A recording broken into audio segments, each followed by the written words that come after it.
Hey, it's the Fish Guy with Something Fishy, bringing you another episode of Fish Guy TV. Today we're in a great quarantine facility to talk with Don Harrington, the Director of Commercial Operations, about the importance of quarantine with your fish in your home aquarium. So Donnie, tell me about quarantine and how important it is for people to quarantine their fish before acclimating them to their home aquarium.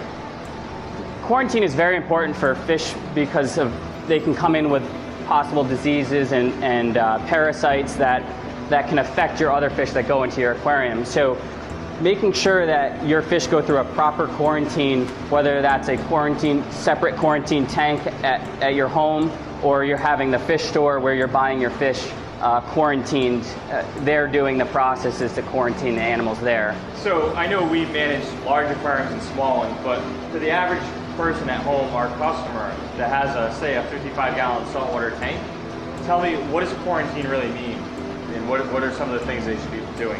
Quarantine would be something where you're purchasing a fish from a reputable pet supplier, and then you're taking it home and you're actually setting it up in a smaller, actually extra system than your physical.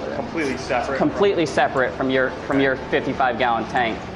So a 55-gallon tank, you might want to set up a 10-gallon quarantine system, and you're actually putting that fish or invertebrate or any of these animals that you're putting into your home aquarium, fresh or salt water, and then you're putting it into a separate system that is the animal's quarantined from anything else.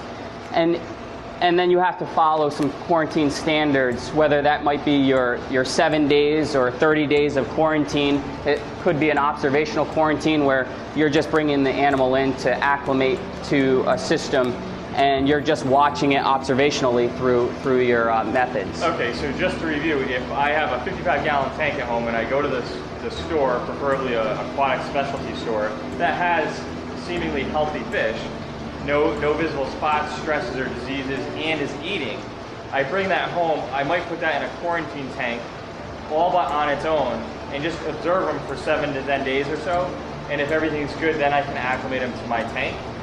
That would be like the minimal quarantine procedure, correct? That would be a minimal quarantine procedure, and possibly getting the animal onto, if the animal's eating, getting onto maybe a medicated food, or adding a little bit of, it could be as simple as some natural slime coatings that you want to add to the quarantine, like Stress Coat or Novaqua, certain products like that to actually reduce the stress of the animal, and then also add some slime coat to the animal to get it adjusted to the proper conditions. Okay, during my 7-day period or so that I'm observing the fish, what is it that I should be looking for to make sure the fish maintains its health? Well, the main thing you want to look for is the fish eating. If the fish is eating, that's a very positive sign.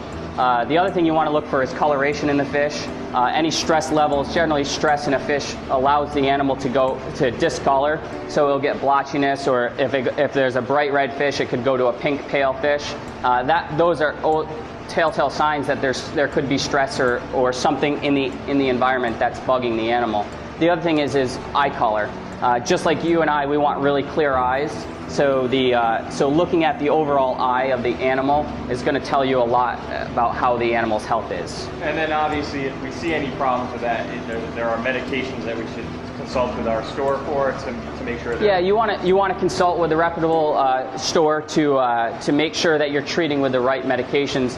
And there are so many different types of medications out there, and really let the experts decide what type of medications that you're going to be putting into the system based on what's going on with your animal.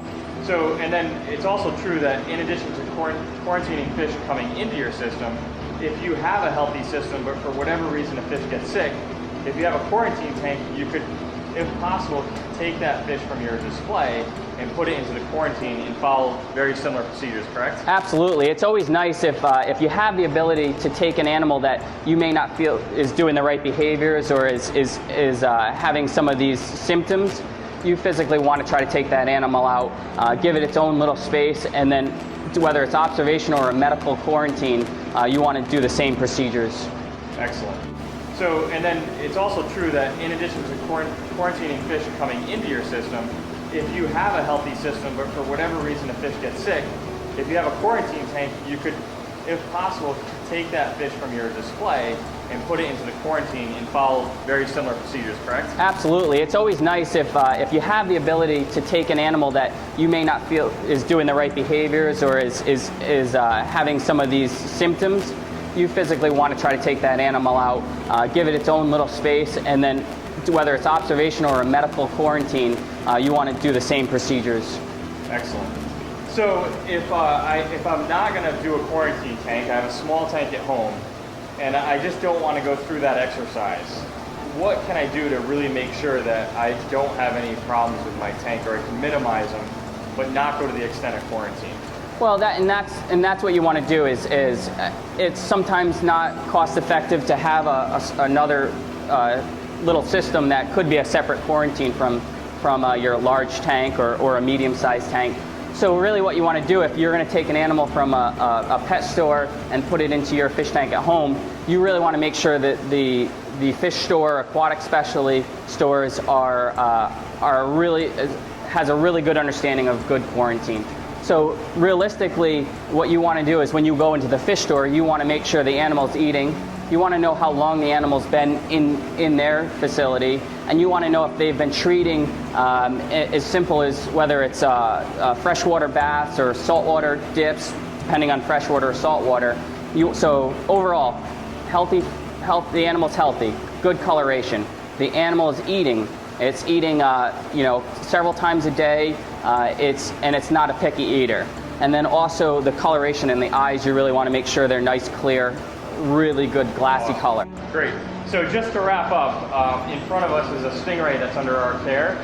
So this guy, obviously going into a bigger exhibit, a larger investment, the quarantine is going to be a little bit more detailed for, say, a stingray.